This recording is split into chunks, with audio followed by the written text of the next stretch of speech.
জাপানের উত্তর পূর্বাঞ্চলে আঘাত হানা শক্তিশালী ভূমিকম্পে অন্তত ৩০ জন আহত হয়েছে। মঙ্গলবার কর্তৃপক্ষ জানিয়েছে, এই ভূমিকম্পে রাস্তাঘাটের ক্ষতি হয়েছে এবং হিমাঙ্কের কাছাকাছি তাপমাত্রার মধ্যে হাজার হাজার বাড়ি বিদ্যুৎ বিচ্ছিন্ন হয়ে পড়ে। জাপানের আবহাওয়া সংস্থা জানায়, স্থানীয় সময় রাত ১১:১৫ আঘাত হানা ভূমিকম্পটি প্রাথমিকভাবে ৭.৬ মাত্রা ধরা হলেও পরে তা সংশোধন করে ৭.৫ মাত্রা নির্ধারণ করা হয়।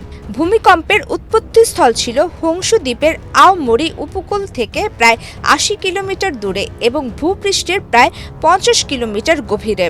ভূমিকম্পের পর প্রথম দিকে ৩ মিটার পর্যন্ত সুনামির আশঙ্কা থাকায় সতর্কতা জারি করা হয়, পরে তা প্রত্যাহার করা হয়।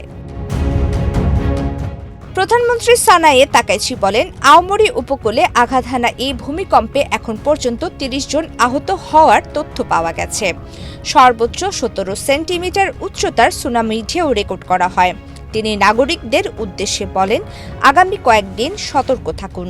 যে কোনো কম্পন অনুভব করলে দ্রুত নিরাপদ স্থানে সরে যাওয়ার প্রস্তুতি রাখবেন।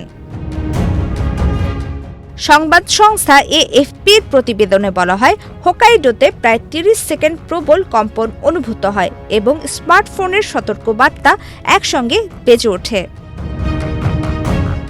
ভূমিকম্পের পর অন্তত ২৭০০ বাড়িতে বিদ্যুৎ সরবরাহ বন্ধ হয়ে যায়, যদিও মঙ্গলবার সকালে বেশিরভাগ এলাকায় বিদ্যুৎ ফিরিয়ে আনা হয়েছে।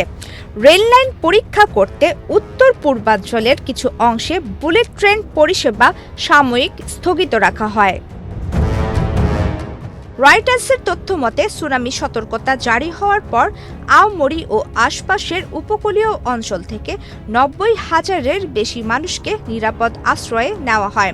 কিছু অস্থায়ী আশ্রয় কেন্দ্র লোকজনে পূর্ণ হয়ে যায়। তোহোকু ইলেকট্রিক পাওয়ার জানিয়েছে, হিগাশিদোরি ও ওনাগাওয়া পারমাণবিক বিদ্যুৎ কেন্দ্রে কোনো অস্বাভাবিকতা শনাক্ত হয়নি।